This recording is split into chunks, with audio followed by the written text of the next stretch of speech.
Bonjour, je me présente Amélie Boivin-Enfield, animatrice de l'émission littéraire Samedi de lire. Et aujourd'hui, j'ai le plaisir de m'entretenir avec Philippe Béat. Philippe est auteur et illustrateur. Il a illustré plus de 180 livres. Il travaille depuis 40 ans dans le domaine de la littérature jeunesse. C'est un pionnier. Il a remporté plusieurs prix et honneurs. Bonjour Philippe, ça va bien? Bonjour. Philippe, ton premier souvenir de lecture, c'est quoi? Mon tout premier, c'était chez ma grand-mère qui nous recevait toujours pour des fois les fins de semaine et tout. Et cette grand-mère avait une collection de livres de Jules Verne. Et c'était d'énormes livres, ils étaient très gros et illustrés par un graveur célèbre, Gustave Doré. Alors, c'était des gravures extraordinaires de 20 milieux sous les mers, de Voyage en ballon, de Nemo, etc. Et tout. C'était magique. Et moi, c'était écrit gros en plus, je commençais à lire. Alors, j'ai dévoré ces livres-là et j'ai regardé en même temps. Je me nourrissais aussi des illustrations c'était tous des voyages. Alors, ça me fascinait. Le livre qui a changé ta vie? C'est plate, je pense qu'il n'y en a pas qui ont changé ma vie. C'est une mauvaise réponse, hein? Mais je ne pense pas qu'il y ait un livre qui ait changé ma vie. Désolé, je n'en ai pas. Qui ait vraiment changé ma vie? Non. Ou peut-être le premier album que j'ai fait. Dans le sens que quand j'ai fait mon premier album, j'ai dit je ne veux pas en faire qu'un, je veux en faire 180 ou 200. Et ça a été comme une piqûre pour faire les autres et faire le... Alors, dans ce sens-là, oui, mon premier livre a changé ma vie dans le sens que je suis devenu illustrateur d'albums pour enfants depuis 40 ans. Le livre que tu relis tout le temps? Une fois que j'ai lu un livre, je ne retombe jamais dedans. Il y en a trop que j'ai à lire pour en relire. Mais les miens, c'est sûr que je vais dans les écoles beaucoup et qu'il y en a certains, comme La Reine Rouge, qui est un livre qui fait un peu peur.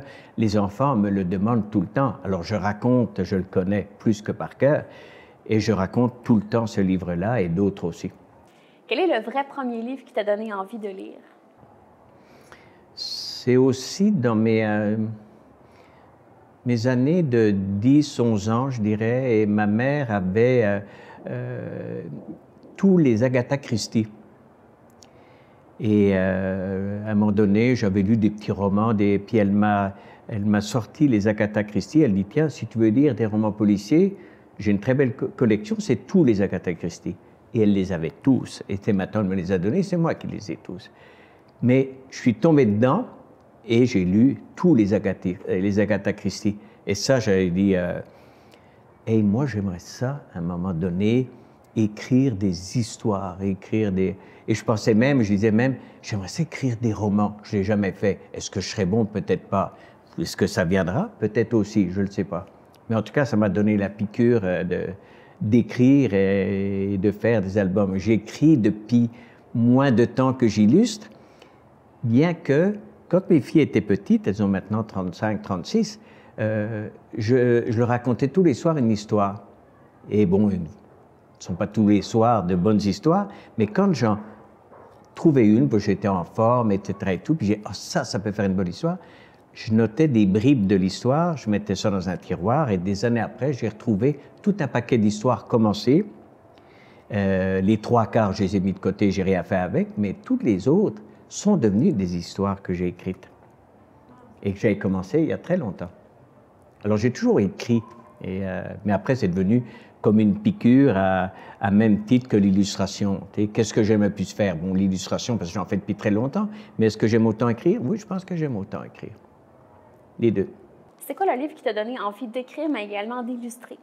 Je dirais que c'est surtout dans le jeunesse, parce que c'est pour le jeunesse que j'écris, et Munch, qui a fait des livres avec des histoires qui étaient abracadabra, loufoques, d'un métro qui s'ouvre dans la chambre en tout cas, puis je disais, hey, c'est des histoires incroyables, et pour les enfants, ça doit être la magie.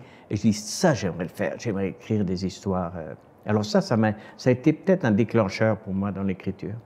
Et Philippe, quel est ton endroit préféré pour lire? Quand il fait beau, j'aime bien être sur mon terrain, dehors. Tu es dehors, il y a du soleil, je me mets au pied d'un arbre et puis je peux rester là et lire pendant des heures. Sinon, mon lit. Je me couche, mais je me couche avec un bon livre. Et puis, le danger, c'est que quand je commence un livre, il faut que je le finisse.